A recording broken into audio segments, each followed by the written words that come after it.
I rented a haunted apartment just to save money. Didn't matter what the agent said, I wasn't backing down. Sir, someone died in here, I'm telling you, think it over. Save it, I'm moving in tonight. First thing after moving in, I went straight to check the water and electric meters. Numbers all looked fine. Guess this ghost's got some standards. Then I spotted the brand new kitchen gear, jackpot. German imported chef's knife, could flip that for a few $100 easy. But right when I got hyped, a massive thud came from the living room. I grabbed the chef's knife and bolted in. The window I'd closed was wide open. The wind was whipping the curtains like crazy, and the cloth-covered easel crashed to the floor. The cloth slid off, revealing a blank canvas underneath.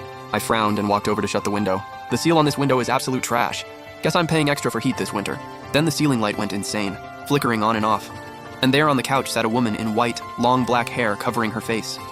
Only her pale, bloodless hands rested on her knees. The temperature dropped fast. You could literally see your breath. The TV started buzzing with static, and the kitchen faucet turned on by itself. What the? No way. Right when the ghost was about to kick things up a notch, I stormed into the kitchen and slammed the faucet off. Are you kidding me?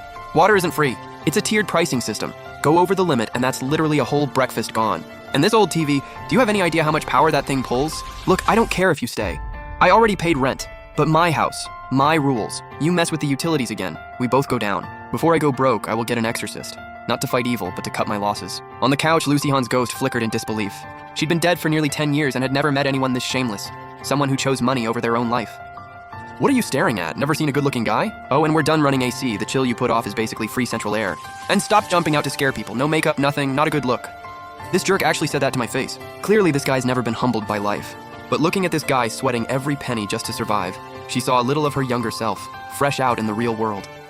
She said nothing, just dissolved into a wisp of black smoke, slipped into the old canvas, and disappeared. I stared at the empty space. Bro, I nearly had a heart attack.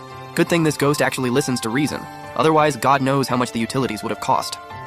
I pulled out my little notebook. Today's expenses, 0. Utilities saved, $2. Satisfied, I snapped the notebook shut, munching on a steamed bun while sizing up the place. As long as you behave and stop burning through my money, we can get along just fine. Liu Sihan watched through the crack as he sat on the floor gnawing his bun.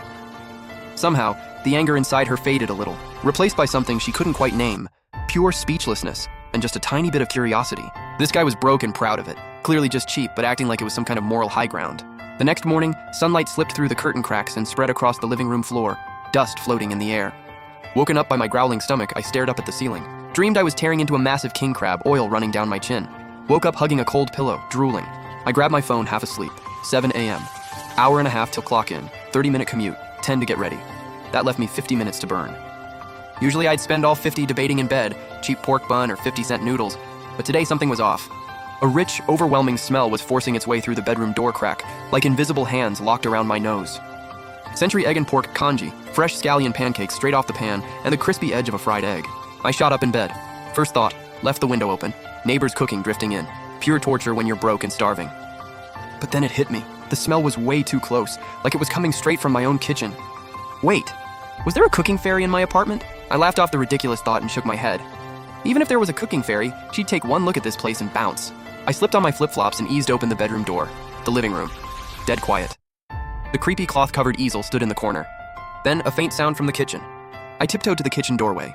The stove, always cold and empty, was steaming. A pot of congee bubbling away, rice soft and blooming, pork and century egg floating through, 3 golden scallion pancakes in the skillet, and 2 runny, sunny side-up eggs. Nobody at the stove. A ladle was floating in midair, stirring on its own, keeping it from burning. I let out a, "What the fu-" without even thinking. My mouth started watering, completely against my will. The ladle paused like it heard me. A yellow sticky note floated down from the fridge, drifted over and stuck right on my forehead. I peeled it off. Neat but sharp handwriting and pen. Used what was left in the fridge. You looked pathetic enough to be an actual starving ghost. Wash your dishes when done, 1 pump of dish soap, that's it. No signature, but I already knew who it was. I looked at the easel, then back at the spread on the stove. My brain said, don't eat ghost food. Might shorten your life, might even turn you into one. But my stomach roared. Free food? I'll take the risk. I charged in, scooped up the congee, grabbed a pancake and went to town. First spoonful, eyes went wide. This was insane. Rice perfectly soft, the century egg's bitterness cut clean by fresh ginger. Silky pork, scallions tying it all together, pancake crispy outside and chewy in.